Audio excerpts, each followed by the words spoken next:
Hi, how you going? Diane from Rest Assured North Queensland with the start of 10 things over 10 days that no one ever tells you about Wi-Fi. And I put this together because I think a lot of people are starting to wake up to the fact that Wi-Fi may not be really good for us if we're around it for too long.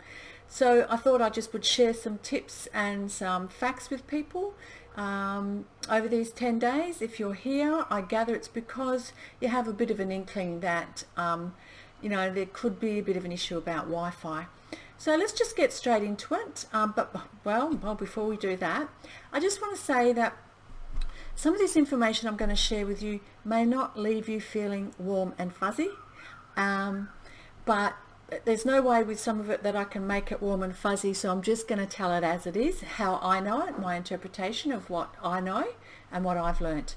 So Wi-Fi, the first thing I would like to share with you is way back in 2011, the World Health Organization classified radio frequency radiation or electromagnetic fields like that used within the wireless industry or the telecommunications industry, classified it as a possible 2B carcinogen. So what they're looking at here is mobile devices, mobile phone towers, cordless phones, baby monitors, of course wireless in general.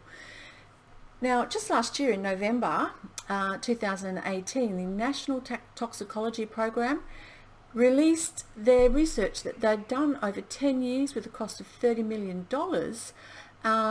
on the impact of radio frequency radiation or electromagnetic fields, EMF, and its possible cause with health effects to the human body. And what they established was a clear link between radio frequency radiation, Wi-Fi, and cancer.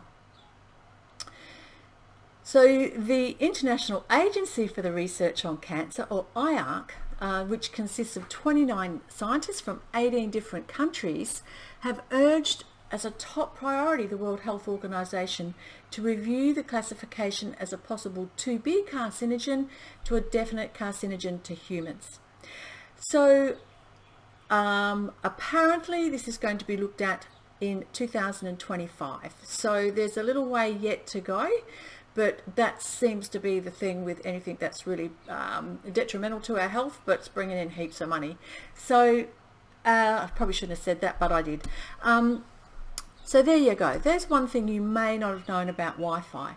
Now, over our time together, over these next 10 days, I'm going to be sharing a number of things with you. I'm going to be sharing things like some ways that Wi-Fi or radio frequency radiation impacts the body, symptoms that you may experience if you're exposed to it. I'll do both short-term and chronic symptoms.